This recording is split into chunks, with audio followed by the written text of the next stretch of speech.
नमस्कार, मैं हूं देवराज पटेल और आप सभी का आपके अपने YouTube चैनल देव स्टडी चैनल पर स्वागत है। इस वीडियो में हम लेकर चलेंगे NCERT गणित कक्षा 7वीं के प्रश्नावली 1.3 का संपूर्ण हल। तो चलिए बिना टाइम खत्म किए शुरू करते हैं। पहला क्वेश्चन है, निम्नलिखित गुणनफलों को ज्ञात कीजिए। निम्नलिखित गुणनफलों को ज्ञात कीजिए। पहला है 3 गुणे ऋण 1 और दूसरा है ऋण 1 गुणे 225। तो इसको पहले वाले को हल करेंगे, यहाँ से लाइन खींच लेंगे। पहले वाले का हल हो जाएगा 3 गुणे ऋण 1 बराबर, ये धन में है ये ऋण में है, तो जब धन चिन्ह का गुणा ऋण चिन्ह से होता है तो ऋण होता है, और 3 का 1 से गुणा होगा तो 3 1 का 3 हो जाएगा। यानी जब 3 का गुणा ऋण 1 से हुआ तो ऋण 3 आ गया। दूसरे वाले को ऐसा ही हल करेंगे, ऋण 1 गुणे 225, ये ऋण में है ये धन में है, ऋण धन का जब गुणा होगा तो ऋण होगा, और 225 का गुणा जब 1 से होगा तो 225 हो जाएगा। यानी ऋण 1 का गुणा 225 से होगा तो ऋण 225 आएगा। सी नंबर में है ऋण 21 गुणे ऋण 30। तो इसको हल करेंगे, ऋण 21 गुणे ऋण 30, ऋण ऋण का जब गुणा होगा तो ऋण ऋण का हो जाएगा धन, और 21 शून्य शून्य 21 तिहाई 63। ठीक है, तो जब ऋण का गुणा ऋण से हुआ तो धन हो गया, 21 का गुणा शून्य से किए तो 0 आया, और 21 तिक्के 63 आ गया। यानी आ गया 630, और वो भी धन में। तो हम धन चिन्ह को नहीं लिखते हैं, इसको अलग से लिख लेंगे 630। यानी ये भी धन में है लेकिन धन चिन्ह को नहीं लिखा जाता है। अब चलिए डी नंबर को देखते हैं। डी नंबर का हल करेंगे, ऋण 316 गुणे ऋण 1। तो ऋण का ऋण से गुणा होगा तो धन, और 316 का 1 से गुणा होगा तो 316। इसमें भी चिन्ह नहीं लिखेंगे तो हो जाएगा 316। ठीक है, अब चलते हैं ई नंबर पर।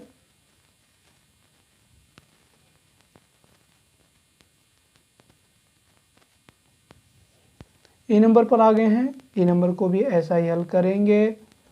क्या है, ऋण 15 गुणे 0 गुणा ऋण 18। जब ऋण का धन से होगा, अब 0 धन में है तो धन हो जाए ऋण हो जाएगा 15 शून्य शून्य गुणे ऋण 18 है। अब ये ऋण का गुणा जब ऋण से होगा तो धन होगा, और 18 का गुणा शून्य से होगा तो शून्य। तो धन शून्य लिखो या केवल शून्य लिखो, वही है, यानी धन चिन्ह को नहीं लिखा जाता। और आप एक बात और ध्यान रखना है, चाहे कोई भी संख्या कितनी भी बड़ी क्यों ना हो, अगर उसका गुणा शून्य से हो रहा है तो आंसर शून्य ही होगा। ठीक है, और अब देखते हैं एफ नंबर को।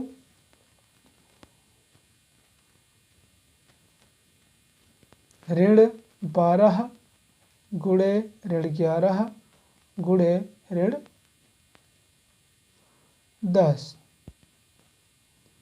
तो पहले ऋण 12 का गुणा ऋण 11 से करेंगे तो ऋण ऋण का हो जाएगा धन, ऋण का गुणा से ऋण से हुआ तो धन हुआ।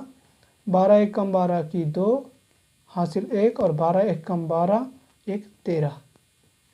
तो धन में 132 आ गया, गुणे ऋण 10।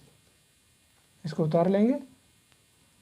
अब धन का गुणा ऋण से होगा तो ऋण, और 10 दूना 20 की 0 हासिल 2, 10 तिया 30 2 32 की 2 हासिल 3, 10 1 कम 10 1 10 3 13। यानी आ गया आंसर ऋण 1320। ऐसे ही जी नंबर को देखना है। इसका हल हो जाएगा 9 गुणे ऋण 3 गुणे ऋण 6। 9 धन में है, जब धन का गुणा ऋण से होगा तो ऋण आएगा, और 9 3 27 गुणे ऋण 6 को उतार लेंगे। फिर ऋण का जब गुणा ऋण से होगा तो ऋण ऋण का धन। अब 27 का 6 से गुणा करेंगे तो 6 7 42 की 2 हासिल 4, 6 दूनी 12 4 16। ठीक है, तो आ गया धन 162। ऐसे एच को भी हल करना है।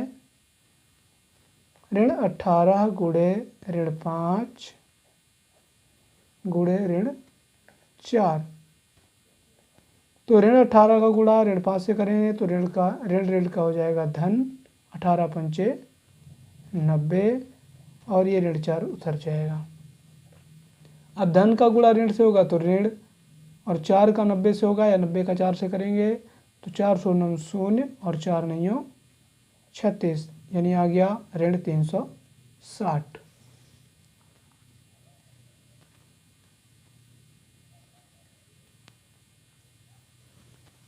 आई नंबर का देखेंगे।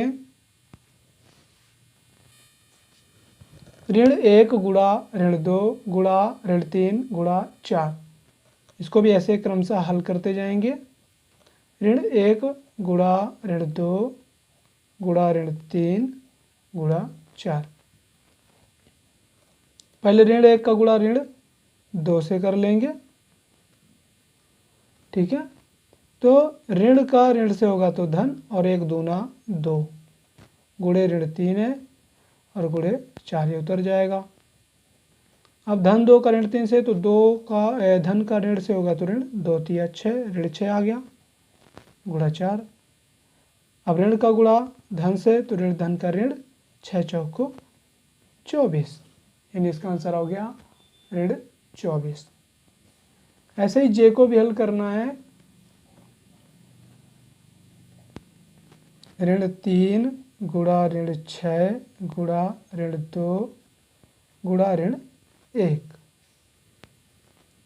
तो सबसे पहले ऋण 3 और ऋण 6 का गुणा करेंगे। ऋण ऋण का गुणा होगा तो धन, और 3 छक्के 18 गुणा ऋण 2 और गुणा ऋण 1 को उतार लेंगे।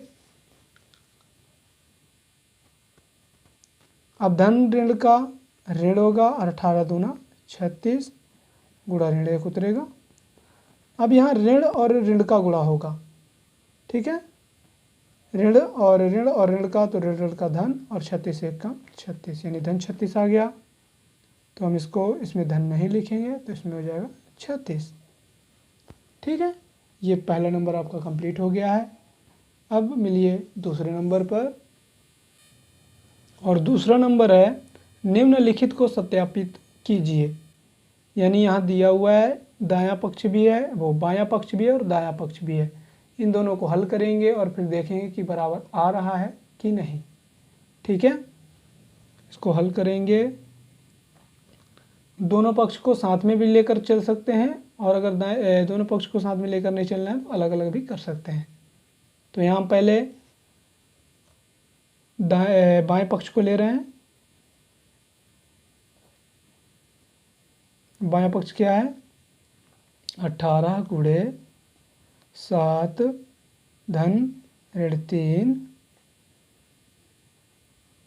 ठीक है। तो पहले इसको हल कर लेंगे, फिर बाद में इसको हल करेंगे। तो क्या हो जाएगा, 18 गुणे 7 धन ऋण का गुणा होगा तो ऋण 7 ऋण 3 हो गया। 18 गुणे, अब 7 में 3 गया 4 आ गया, और हो गया 18 चौको 72। 18 में 4 का गुणा हो गया तो आ गया 72।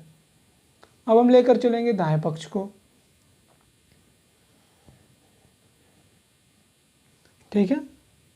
अब लेकर चलना है दाएं पक्ष को, यानी दायां पक्ष है क्या है, दायां पक्ष है 18 गुणे 7 धन 18 गुणे ऋण 3। तो 18 सत्ते 126 हो जाएगा। धन 18 धन और ऋण का ऋण, 18 तियाएं 54 हो जाएगा, ठीक है। अब 126 है तो 126 उतरेगा, और धन ऋण का गुणा होगा तो ऋण 54। अब अगर 126 में 54 घटाते हैं तो 6 में 4 गया 2 और 12 में 5 गया 7, यानी बाएं पक्ष का भी मान 72 आया है। बाएं पक्ष का हल 72 और दाएं पक्ष का भी हल 72 आया है। तो दोनों पक्ष इसमें बराबर हैं। तो क्या लिखेंगे लास्ट पे कि बायां पक्ष बराबर दायां पक्ष। अगर ये दोनों बराबर नहीं होते, ये भी 72 और ये भी 72 ना आता, तो इसको काट देते, तो क्या हो जाता कि बायां पक्ष बराबर नहीं है दाएं पक्ष के। ठीक है, अब चलिए मिलते हैं दूसरे नंबर के बी नंबर पर, क्वेश्चन दूसरे के बी पर। यह है दूसरे का बी। तो दूसरे के बी को भी सत्यापित करना है, दोनों को हल करना है और बताना है कि कौन सा पक्ष बड़ा या बराबर है। हल हो जाएगा। तो इसमें सबसे पहले हम बाएं पक्ष को लेकर चलेंगे। बायां पक्ष बराबर हो जाएगा ऋण 21 गुणे ऋण 4 धन ऋण 6। ये इसको हल करेंगे तो ऋण 21 गुणे, पहले कोष्टक वाले को हल करना है, ऋण 4 धन ऋण का गुणा होगा तो ऋण 6, ऋण 21 गुणे, अब ये दोनों समान चिन्ह में है तो इन दोनों को जोड़ देंगे तो हो जाएगा ऋण 10। अब हो गया ऋण 21 गुणे ऋण 10, ऋण का गुणा ऋण से तो धन और 21 का 10 से तो 210। इसको हम केवल 210 भी लिख सकते हैं क्योंकि इसमें धन चिन्ह है और धन चिन्ह को नहीं लिखा जाता। अब हम लेकर चलेंगे इसके दाएं पक्ष को। दायां पक्ष है ऋण 21 गुणे ऋण 4 धन ऋण 21 गुणे ऋण 6। ठीक है, तो पहले ऋण 21 का गुणा ऋण 4 से कर लेंगे तो क्या होगा, ऋण ऋण का धन 21 चौको 84, ये कैसा भी कर सकते हैं, 4 1 4 और 4 दूना 8, धन ये भी कोष्टक में रहेगा तो ऋण ऋण का गुणा होगा तो धन और 21 छक्का 126, 6 1 6 और 6 दूना 12। अब क्या करेंगे, 84 धन 126 हो गया, धन का धन से गुणा हुआ तो धन हो गया। अब इन दोनों को जोड़ देंगे तो 4 6 10 की 0 हासिल 1 2 8 10 1 11 11 की 1 और हासिल 1 आया तो 1 1 2, यानी इसमें भी दोनों पक्ष बराबर आ रहे हैं। तो इस पर इसका भी आंसर क्या होगा कि बायां पक्ष बराबर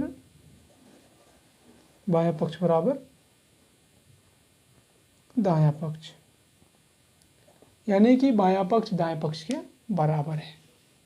चलिए तीसरे नंबर पर चलते हैं। क्वेश्चन नंबर तीसरे पर आ गए हैं और तीसरा नंबर है, किसी भी पूर्णांक a के लिए ऋण 1 गुणे a किसके समान है। तो इसका हल हो जाएगा कि ऋण 1 गुणे a, इसको सॉल्व कर देंगे, ऋण धन का ऋण और a का 1 से गुणा होगा तो a, इन इसका आंसर क्या होगा, अतः किसी भी पूर्णांक a के लिए ऋण 1 गुणे a ऋण a के बराबर है। ठीक है, यानी ऋण a के समान है, बराबर है, वही बात है।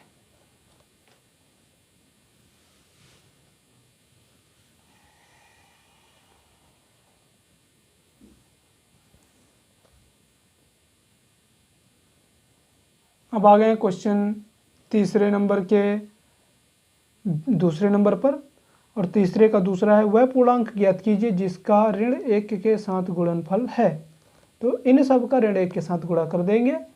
तो जब पहले को हल करेंगे तो क्या होगा, ऋण 22 गुणे ऋण 1, तो ऋण का गुणा ऋण से तो धन और 22 1 कम 22, यानी हो गया 22। ऐसे इसको भी करेंगे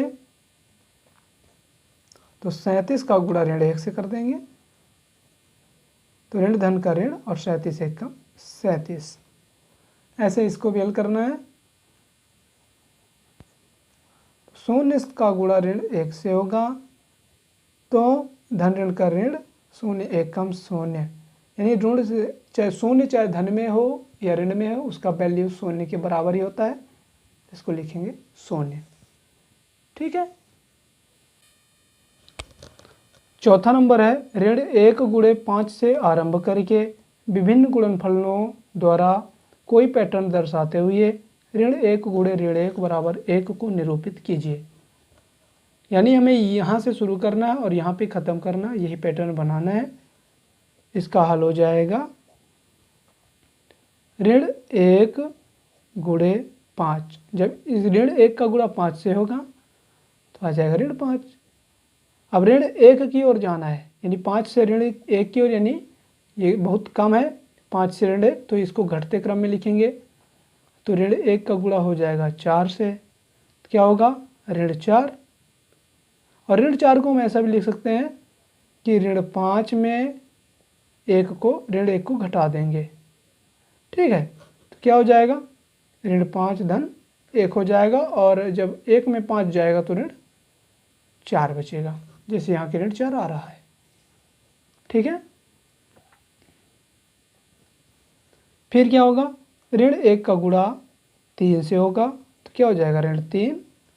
और ऋण 3 को हम कैसे लिख सकते हैं कि ऋण 5 में 2 जोड़ देंगे, यानी ऋण 2 को घटाएंगे तो आ जाएगा ऋण 5 धन 2, ऋण ऋण का धन और ये 2, तो यहाँ हो जाएगा 2 में 5 जाएगा तो ऋण 3 आ जाएगा। ठीक, अब और आगे ऋण 1 का गुणा 2 से होगा तो होगा ऋण 2। तो यहाँ क्या हो जाएगा ऋण 5 में ऋण 3 को घटाएंगे, ये ऋण 3 को घटाएंगे तो कितना आ गया, अब ऋण 5 है ऋण ऋण का धन 3, तो बराबर आ गया ऋण 2। ठीक, और आगे ऋण 1 का गुणा अब 1 से होगा, तो ऋण 1 का 1 से हुआ तो ऋण 1 आया। इसको कैसे लिखेंगे, ऋण 5 में ऋण 4 को घटा देंगे, ऋण 5 में ऋण 4 को घटाए तो ऋण 5 और ऋण ऋण का धन 4, अब 4 में 5 जाएगा तो ऋण 1 बचेगा। फिर आगे ऋण 1 का गुणा 0 से करेंगे, तो ऋण 1 का 0 से जब गुणा होगा तो आ जाएगा 0। अब यहाँ लिखेंगे हम ऋण 5 को, ऋण 5 में हम ऋण 5 को घटा देंगे, ऋण 5 में ऋण 5 को घटाएंगे तो क्या होगा ऋण 5 और ऋण ऋण का धन 5, 5 में 5 जाएगा तो आ गया 0। ठीक, और आगे करना है, अब क्या करना है 0 से छोटा ऋण 1 ही होता है, तो ऋण 1 का गुणा करेंगे ऋण 1 से, तो ऋण ऋण का धन और 1 1 का 1 आ गया।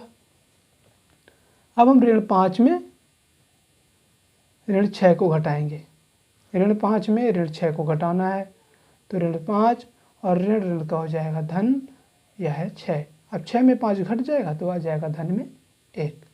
यानी इस पैटर्न को ऐसे ही आपको कंप्लीट करना था। चलते हैं 5वें नंबर पर।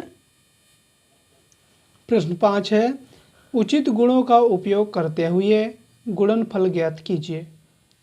पहला क्या है कि 26 गुणे ऋण 48 धन ऋण 48 गुणे ऋण 36।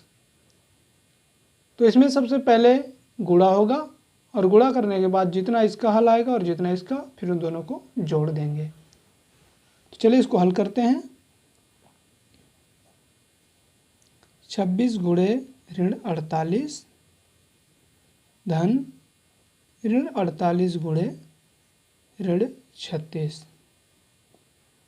ठीक है, अब 26 में 48 का गुणा करेंगे, मैं यहाँ पर गुणा करके बता रहा हूँ, ये रफ कार्य है, आप इसे नहीं करेंगे। 26 का गुणा 48 से करना है, तो 8 छक्के 48 की 8 हासिल 4, 8 दूना 16, 4 20 की 8 दूनी 16, 4 20 हो गया। 4 6 24 की 4 हासिल 2, 4 दूना 8 2 10, तो ये हो गया 8 0 4 4 और 2 0 2 1, यानी हो गया 1248। और धन और ऋण का गुणा होगा तो आ जाएगा ऋण, यानी हो गया ऋण 1248। धन ऋण और ऋण का गुणा होगा तो आएगा धन। यहाँ 48 का 36 से गुणा करना है, 48 का गुणा 36 से, तो 6 8 48 की 8 हासिल 4, 6 चौको 24 4 28, 3 8 24 की 4 हासिल 2, 3 चौको 12 2 14 आ गया 8, 8 4 12 की 2 हासिल 1, 2 4 6 1 7 और 1, कितना आया 1728। ये ऋण 1248 उतार लिए। जब धन का धन से गुणा हुआ तो धन हुआ और 1728 उतर आया। 1728 में 1248 घट जाएगा तो इसमें से इसको घटाएंगे। 8 में 8 गया 0 और 2 में 4 तो घटेगा नहीं, तो 12 में 4 गया 8 हासिल 1, 7 में 3 गया 4 और 1 में गया कुछ नहीं, यानी आ गया 480। आ गए हैं पाँचवें के बी नंबर पर। पाँचवें का बी नंबर है 8 गुणे 53 गुणे ऋण 125। इसको भी हल करेंगे। इसमें डायरेक्ट गुणा ही गुणा का चिन्ह है, तो पहले 8 गुणे 53 गुणे ऋण 125, यानी पहले हम 125 में 53 का गुणा कर लें, ये कि 8 में 53 का। तो चलो पहले 8 में 53 का गुणा करते हैं। 53 में 8 का गुणा, 8 त्रिक 24 की 4 हासिल 2, 8 पंचे 40 2 42। ठीक है, तो कितना आया 424 आ गया। अब 424 का गुणा ऋण 125 से होगा। अब देखिए 425 का 424 का गुणा हम 125 से करते हैं। 5 चौको 20 की 0 हासिल 2, 5 दूना 10 2 12 की 2 हासिल 1, 5 चौको 20 1 21, 2 चौको 8 की 8 ही होगी, 2 दूना 4, 2 चौको 8, 1 चौको 4, 1 दूना 2, 1 चौको 4, 0, 8 2 10 की 0 हासिल 1, 4 4 8 1 9, 9 1 10 की 0 हासिल 1 आया, 8 2 10 2 12, 12 1 13 की 3 हासिल 1 और 4 1 5, यहाँ आ रहा है 53,000। तो जब ये धन में और ऋण में, तो धन ऋण का गुणा होगा तो ऋण, और 424 का 125 से गुणा करेंगे तो कितना आएगा 53,000। तो यहाँ हो जाएगा 53,000 और यही आपका आंसर होगा। ये है पाँचवें का सी नंबर। और देखिए पाँचवें का सी नंबर क्या है कि 15 गुणे ऋण 25 गुणे ऋण 4 गुणे ऋण 10। इसको हल करेंगे। 15 गुणे ऋण 25 गुणे ऋण 4 गुणे ऋण 10। तो चलिए इसका भी गुणा करना है। 15 का पहले 25 से करेंगे, तो 25 गुणे 15, 55 25 की 5 हासिल 2, 5 दूना 10 2 12, 1 पंचे 5 और 1 दूना 2, 5 5 2 7 2 1 3, यानी आ गया 375 और धन ऋण का हो जाएगा ऋण, और 15 का 25 से गुणा हुआ तो 375, और इन दोनों को उतार लेंगे। ठीक है, अब 375 का गुणा 4 से होगा, यानी पहले चिन्हों का गुणा कर लें। ऋण का गुणा ऋण से होगा तो हो जाएगा धन, और 375 का गुणा करेंगे 4 से।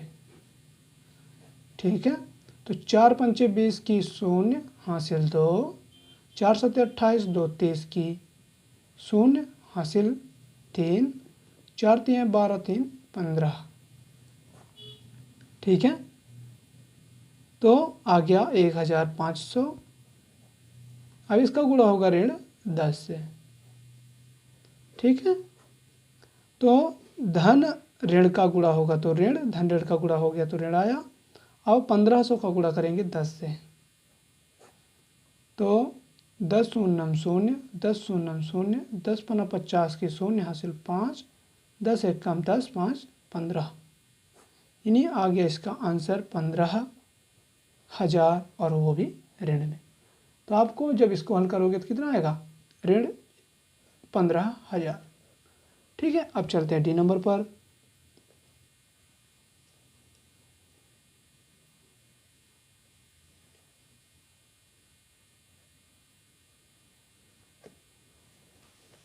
अब आ गए हैं डी नंबर पर और डी नंबर को भी ऐसा ही हल करना है। ऋण 41 का गुणा 102 से होगा। इसका गुणा कर लें 102 में से 41 को, 1 दूना 2, 1 शून्य शून्य, 1 एकम 1, 4 दूना 8, 4 शून्य शून्य, 4 एकम 4, 2 शून्य 8 8, 1 शून्य 1 और ये 4। तो सबसे पहले यहाँ करेंगे कि जब ऋण का गुणा धन से होता है तो आएगा ऋण, और 41 का 102 से हुआ तो आ गया 4182, 4182। ठीक है, अब चलते हैं ई नंबर पर, जो 5वें नंबर का आखिरी क्वेश्चन है। ये आ गए हम ई नंबर पर। अब देखते हैं ई नंबर को हल करके।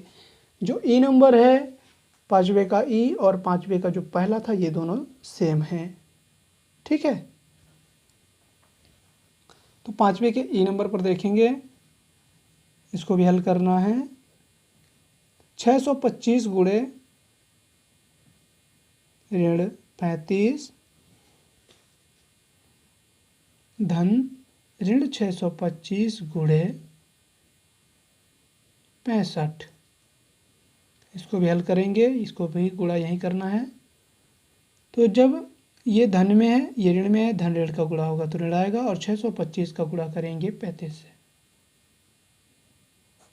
5 25 की 5 हासिल 2, 5 दूना 10, 2 12 की 2 हासिल 1, 5 छक्का 30 1 31, 3 पंचे 15 की 5 हासिल 1, 3 दूना 6 1 7 और 3 छक्के 18, 5 5 2 7 7 1 8, 8 3 11 की 1 हासिल 1 1 1 2।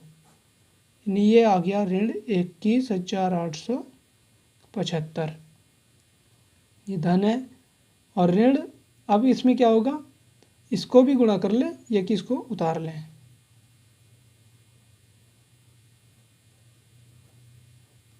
ठीक है, तो ये हो गया ऋण 21,875 धन। अब ऋण का गुणा जब धन से होगा तो होगा ऋण, और 625 का गुणा करना है 65 है। 625 का गुणा 65 से करना है, तो 625 गुणे 65, 5 25 की 5 हासिल 2, 5 दूना 10, 2 12 की 2 हासिल 1, 5 छक्का 30 1 31, 6 पंचे 30 की 0 हासिल 3, 6 दूनी 12 3 15 की 5 हासिल 1, और 6 6 1 36 1 37। यहाँ आ गया 5 2 0 2 5 1 6 7 3 10 की 0 हासिल 1 3 1 4। तो ये आ गया ऋण 40,625। अब ये ऋण है ऋण 21,875, धन ऋण का गुणा होगा तो ऋण 40,625। अब इन दोनों का चिन्ह समान हो गया तो इन दोनों को जोड़ देंगे। तो 5 5 10 की 0 हासिल 1, 2 7 9 9 1 10 की 0 हासिल 1, 6 8 14 14 1 15 की 5 हासिल 1, 0 1 1 और 1 2 और 4 2 6, और ऋण है तो ऋण। इसका आंसर हो गया ऋण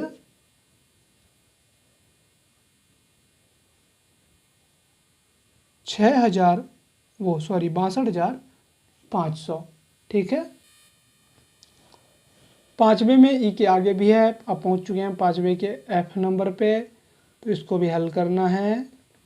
और ये है 7 गुणे 50 ऋण 2 कोष्ठक में है। तो सबसे पहले इसको हल करेंगे, तो हो जाएगा 7 गुणे 50 में 2 जाएगा तो 48। ये दोनों धन ही धन में हैं तो चिन्ह धन ही होगा, तो धन नहीं लिखते। अब 48 का गुणा 7 से कर लेंगे। 7 8 56 की 6 हासिल 5, 7 चौको 28 5 33। ठीक है, तो आ गया 336। ठीक, और अब आ गए हैं जी नंबर पर। जी के बाद चलेंगे एच नंबर पर। तो जी नंबर को देख लीजिए, ऋण 17 गुणे ऋण 29, इसको भी हल करेंगे। ऋण 17 गुणे ऋण 29, ऋण का गुणा ऋण से होगा तो धन, और 17 का 29 से गुणा कर देंगे। 9 सत्ते 63 की 3 हासिल 6, 9 एक कम 9 6 15, और 2 सत्ते 14 की 4 हासिल 1, 2 एक कम 2 1 3, 3 5 4 9 और 3 1 4, ये हो गया 493।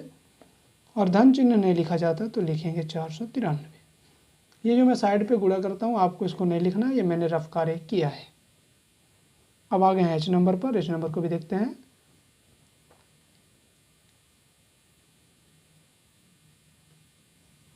एच नंबर है ऋण 57 गुणे ऋण 19 धन 57। पहले गुणा होगा फिर इसको जोड़ेंगे। तो ऋण का गुणा ऋण से तो धन, और 57 का 19 से गुणा कर देंगे।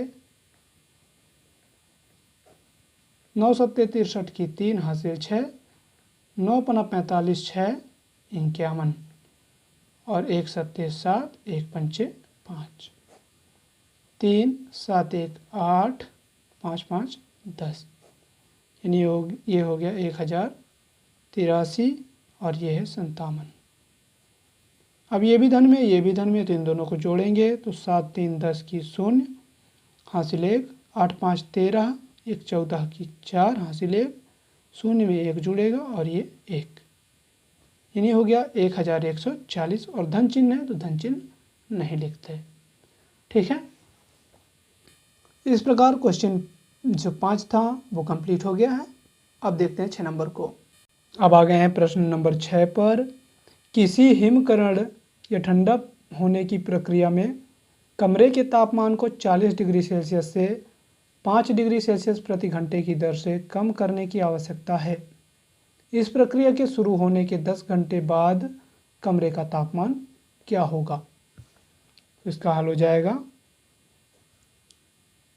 तो सबसे पहले ये पता करेंगे कि आरंभ में कमरे का तापमान कितना था। तो आरंभ में कमरे का तापमान बराबर, आरंभ में कमरे का तापमान था 40 डिग्री सेल्सियस। ठीक है, और 1 घंटे में 5 डिग्री सेल्सियस तापमान कम हो रहा है। तो यहाँ लिखेंगे 1 घंटे में तापमान कम होगा कितना? 5 डिग्री सेल्सियस, और कम हो रहा है तो इसको ऋण में लिखेंगे, यानी ऋण 5 डिग्री सेल्सियस। ठीक,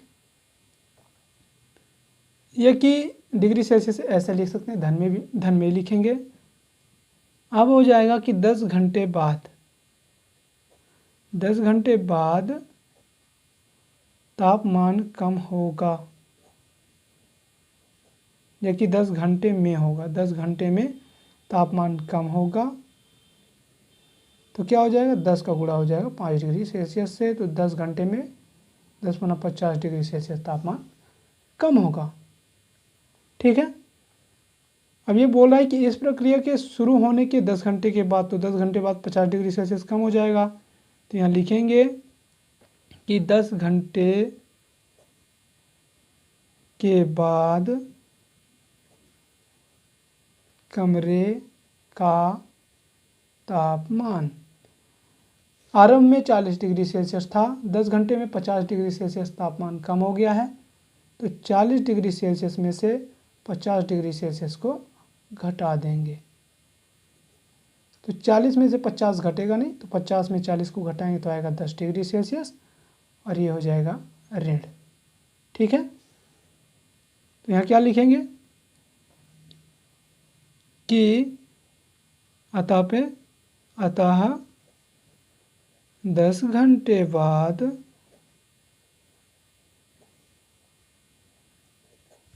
कमरे का तापमान ऋण 10 डिग्री सेल्सियस होगा या हो जाएगा। ठीक है, ये है आपका 6वां नंबर। देखिए 7वां नंबर क्या कह रहा है कि 10 प्रश्नों वाले एक कक्षा टेस्ट में प्रत्येक सही उत्तर के लिए 5 अंक दिए जाते हैं और प्रत्येक गलत उत्तर के लिए ऋण 2 अंक दिए जाते हैं एवं प्रयत्न नहीं किए गए प्रश्नों के लिए 0 अंक दिया जाता है। यानी एक कक्षा में टेस्ट हुआ है और अगर सही उत्तर करते हैं तो 5 अंक मिलता है, अगर गलत उत्तर करते हैं तो उसके लिए ऋण 2 अंक मिलता है। तो देखते हैं मोहन, इसका पहला है कि मोहन 4 प्रश्नों का सही और 6 प्रश्नों का गलत उत्तर देता है, उसके द्वारा प्राप्त अंक कितने हैं? उसके द्वारा प्राप्त अंक कितने हैं? तो इसका हल हो जाएगा। तो सबसे पहले ये लिख लेंगे कि एक सही उत्तर के लिए अंक, एक सही उत्तर के लिए दिया गया अंक, कितने अंक मिलते हैं? 5 अंक, और वो भी धन में। ठीक है, तो इसके कितने उत्तर सही हैं? 4 प्रश्न सही हैं, तो यहाँ लिखेंगे 4 सही उत्तर के लिए कुल अंक लिख लें, ऐसा करके, के लिए प्राप्तांक। यानी अगर 4 सही उत्तर करता है तो उसका प्राप्तांक क्या हो जाएगा? 4 में 5 का गुणा कर देंगे तो 4 पंचे 20 अंक। अब हो जाएगा कि एक गलत उत्तर के लिए इसका लिख लें कि एक गलत उत्तर के लिए उत्तर का प्राप्तांक, गलत उत्तर का प्राप्तांक कितना होता है? ऋण 2, एक गलत उत्तर के लिए। अब इसने 6 प्रश्नों को गलत किया है। ठीक है, कितने प्रश्नों को? 6 प्रश्नों को गलत किया है, तो यहाँ हो जाएगा 6 गलत उत्तर के लिए, 6 गलत उत्तर का प्राप्तांक बराबर ऋण 2 में 6 का गुणा कर देंगे तो हो जाएगा ऋण 12। अब निकालना है कि मोहन का कुल प्राप्तांक, तो हो जाएगा मोहन का कुल प्राप्तांक बराबर 20 और 12, ऋण 12 को जोड़ देंगे तो हो जाएगा 20 धन ऋण 12। 20 धन ऋण का गुणा होगा तो ऋण 12, और अब 20 में 12 घटेगा तो आ जाएगा 8। यानी कि मोहन ने कुल 8 अंक प्राप्त किए। अब 7वें का दूसरा नंबर है कि रेशमा के 5 उत्तर सही हैं और 5 उत्तर गलत हैं, तो उसके द्वारा प्राप्तांक कितने हैं? इसका भी हल हो जाएगा। एक सही उत्तर का अंक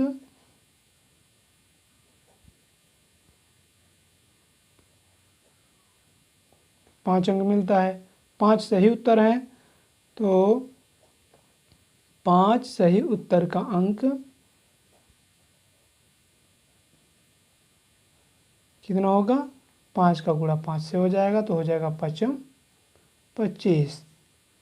अब कितने उत्तर गलत किए हो? 5 उत्तर गलत भी किए हैं, तो यहाँ होगा एक सही, अभी एक गलत उत्तर का अंक निकालना। एक गलत उत्तर का अंक, यानी एक गलत उत्तर करते हैं तो कितने अंक मिलते हैं? ऋण 2 अंक। तो 5 गलत उत्तर है तो 5 गलत उत्तर का अंक हो जाएगा 5 गलत उत्तर का अंक हो जाएगा ऋण 2 गुणे 5, तो हो जाएगा 5 दूना 10, और वो भी ऋण में। ठीक है, अब क्या लिखेंगे कि रेशमा जब 5 सही उत्तर की तो 25 नंबर मिले, 5 गलत उत्तर की तो ऋण 10 नंबर मिले, तो रेशमा का कुल प्राप्तांक हो जाएगा, रेशमा का कुल प्राप्तांक बराबर 25 और 10 को, ऋण 10 को जोड़ देंगे तो हो जाएगा 25 धन ऋण 10। 25 धन ऋण का गुणा हुआ तो ऋण 10। अब 25 में से 10 गया तो बचा 15। ठीक है, तो आप लास्ट पे ये लिख सकते हैं कि अतः रेशमा का कुल प्राप्तांक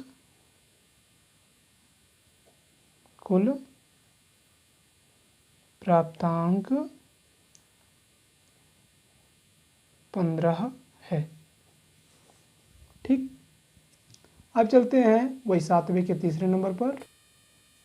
यह है 7वें का तीसरा, और 7वें का तीसरा है हीना ने कुल 7 प्रश्न किए हैं, उनमें से 2 का उत्तर सही है और 5 का उत्तर गलत है, तो उसे कितने अंक प्राप्त होते हैं। तो इसका हल हो जाएगा, फिर वही लिखेंगे कि एक सही उत्तर का अंक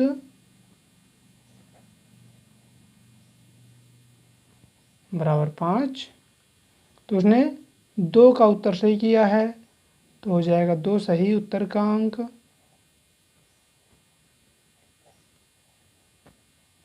दो सही उत्तर का अंक बराबर हो जाएगा 5 गुणे 2, तो हो जाएगा 5 दूना 10। अब उसने 5 उत्तर गलत किए हैं, तो यहाँ लिखेंगे एक गलत उत्तर का अंक,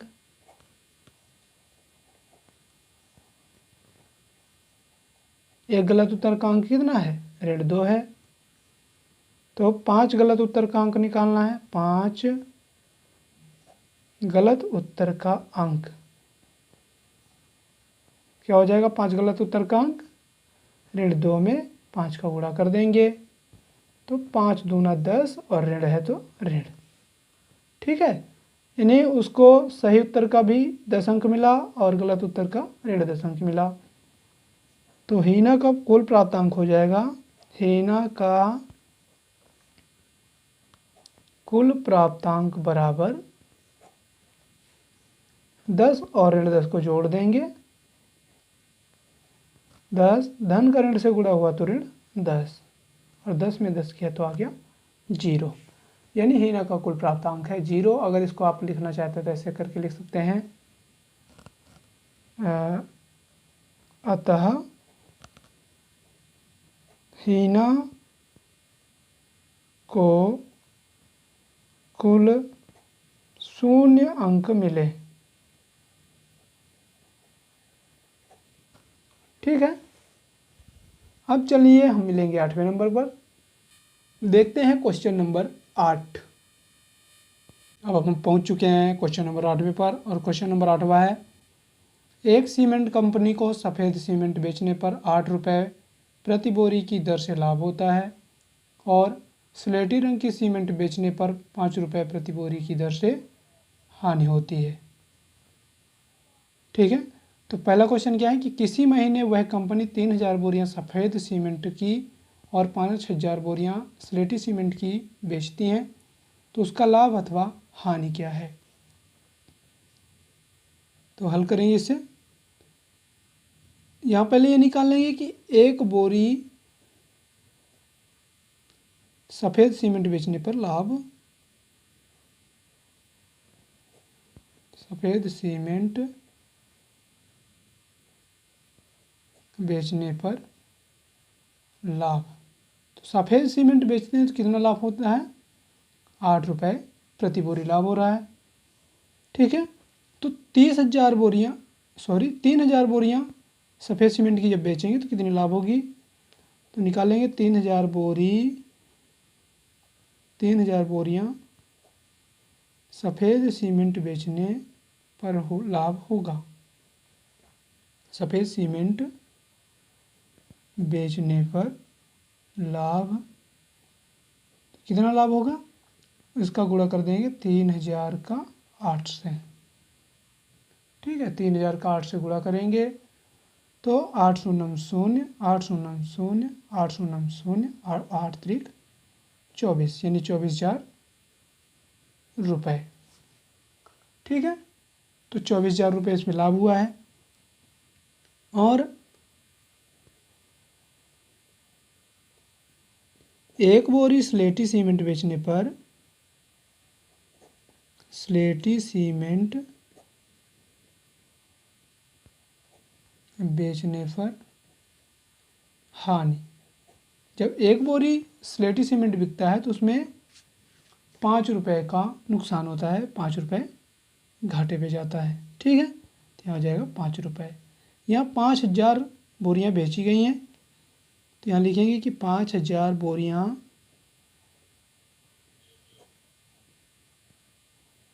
स्लेटी सीमेंट बेचने पर हानि।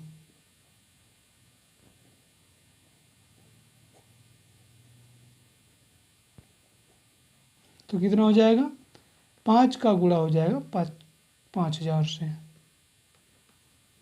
तो 5 शून्य 0, 5 शून्य 0, 5 शून्य 0, 5 25, यानी 5000 का जब 5 से गुणा हुआ तो आ गया 25,000 रुपये। अब आप देख सकते हैं कि फ़ायदा कितना हुआ है, 24,000 रुपये, और घाटा कितना हो रहा है, 25,000 रुपये। तो हमें यहाँ हानि ही हुआ है। तो हानि कैसे निकालें, हानि बराबर 25,000 में से 24,000 को घटा देंगे तो कितना बचेगा, 1,000 रुपये बचेगा, और यही हो जाएगा हानि। ठीक है, आज चलते हैं 8वें के बी नंबर पर। 8वें का बी है, यदि बेची गई स्लेटी सीमेंट की बोरियों की संख्या 6,400 है तो कंपनी को स्लेटी सीमेंट की कितनी बोरियां बेचनी चाहिए ताकि उसे ना तो लाभ हो और ना ही हानि। क्वेश्चन को देखेंगे एक बार और। यदि बेची गई स्लेटी सीमेंट की बोरियों की संख्या 6,400 है तो कंपनी को, यहाँ सफ़ेद सीमेंट होगा, कंपनी को सफ़ेद सीमेंट की कितनी बोरियां बेचनी चाहिए ताकि उसे ना तो लाभ हो और ना ही हानि हो। तो चलिए इसको हल करेंगे।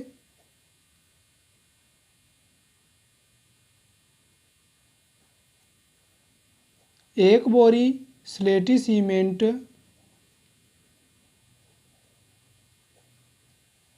बेचने पर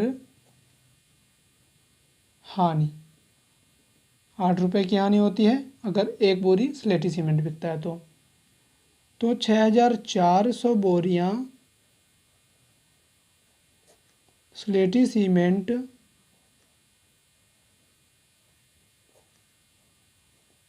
बेचने पर हानि। जब 6,400 बोरियां स्लेटी सीमेंट बेचेंगे तो कितनी हानि होगी, तो इसमें सॉरी यहाँ 5 रुपये की हानि होती है भैया, थोड़ा सा गलत हो गया था ये, यहाँ 5 रुपये होगा। ठीक है, तो 6,400 में 5 का गुणा कर देंगे तो 5 शून्य 0, 5 शून्य 0, 5 चौको 20 की शून्य हासिल 2, 5 छक्का 30 2 32, यानी अगर 6,400 बोरियां स्लेटी सीमेंट की बेचेंगे तो 32,000 रुपये की हानि होगी। अब प्रश्न क्या कह रहा है कि ना ही हानि हो और ना ही लाभ हो।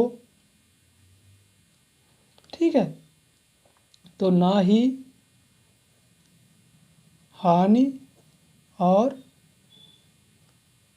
ना ही लाभ हो तो उसे, ना ही लाभ और ना ही हानि हो तो उसे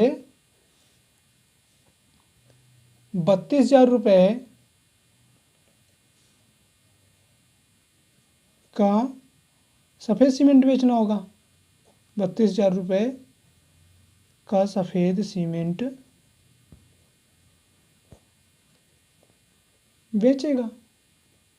ठीक है, वह चाहता है कि ना ही लाभ हो और ना ही हानि, तो उसे 32,000 रुपये, जैसे हानि हुआ तो 32,000 रुपये फ़ायदे भी चाहिए, तो 32,000 रुपये फ़ायदे लेकर के सफ़ेद सीमेंटों को बेचेगा। तो यहाँ हो जाएगा, अतः सफ़ेद सीमेंट के बोरियों की संख्या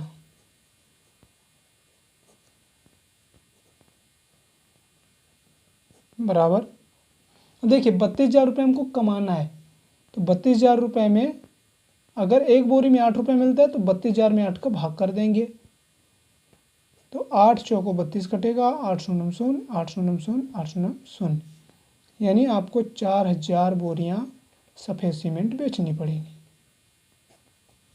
ठीक है, कितनी बोरियां, 4,000 बोरियां सफ़ेद सीमेंट बेचनी होगी, तब ना आपको लाभ होगा और ना ही आपको हानि होगी। अब चलते हैं 9 नंबर पर। 9वां नंबर है, निम्नलिखित को सत्य कथन में परिवर्तित करने के लिए रिक्त स्थान को एक पूर्णांक से प्रतिस्थापित कीजिए। यानी इस कथन को सत्य करना है और इसमें इन जितने भी ये खाली स्थान है, खाली स्थान में एक पूर्णांक आएगा, तो इसको भी हल करेंगे ऐसा ही। जैसा कि हमने एक बार प्रश्नावली 1.2 में हल किया था x मान करके। तो चलिए ऋण 3 गुणे या खाली स्थान तो x मान लेंगे बराबर 27।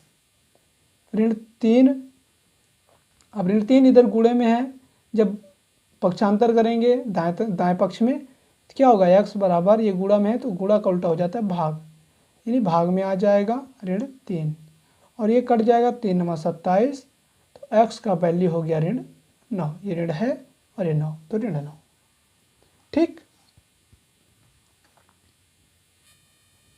बी नंबर का है 5 गुणे खाली स्थान है बराबर ऋण 35, तो इसको भी ऐसा ही हल कर देंगे। ये क्या आप जानते हो 5 7 35 होता है और ऋण है तो ऋण हो जाएगा, तो ऋण 7 डायरेक्ट भी लिख सकते हो, या कि हल करके करना हो तो उसको भी कर सकते हो। तो 5 गुणे यहाँ मान लेंगे x बराबर ऋण 35। अब x बराबर क्या होगा, ये गुणे में है तो इधर आएगा तो भाग में हो जाएगा, यानी ऋण 35/5। तो x बराबर, ये कट जाएगा 5 7 35, तो x बराबर हो गया ऋण 7।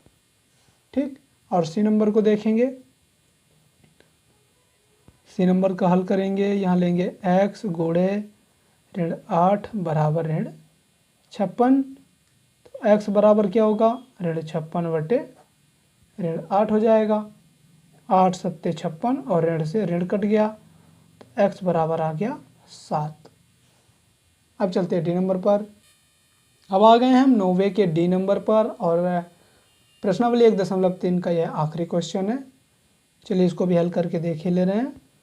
यहाँ लेंगे x बराबर x गुणे ऋण 12 बराबर 132। तो x बराबर हो जाएगा, ये ऋण 12 इधर भाग में आएगा, तो 132 बटे ऋण 12। अब 132 में 12 का भाग कर देंगे, तो 12 1 कम 12, 1 बचा और ये 2 उतरा, तो 12 1 कम 12, यानी कट रहा है 11 से। तो x बराबर हो जाएगा 12 11 में 132 हुआ और ये ऋण है तो ऋण 11, यानी x की जगह पर क्या आएगा, ऋण 11 आएगा। अगर हमारा वीडियो आपको पसंद आया हो तो हमारे वीडियो को लाइक करेंगे, अपने दोस्तों के साथ शेयर करेंगे और हमारे चैनल को सब्सक्राइब कर लेंगे, ताकि हमारे प्रत्येक वीडियोस की नोटिफिकेशन सबसे पहले आपको मिले और आप हमारे वीडियोस को देखने में त्रुटि ना करें। धन्यवाद।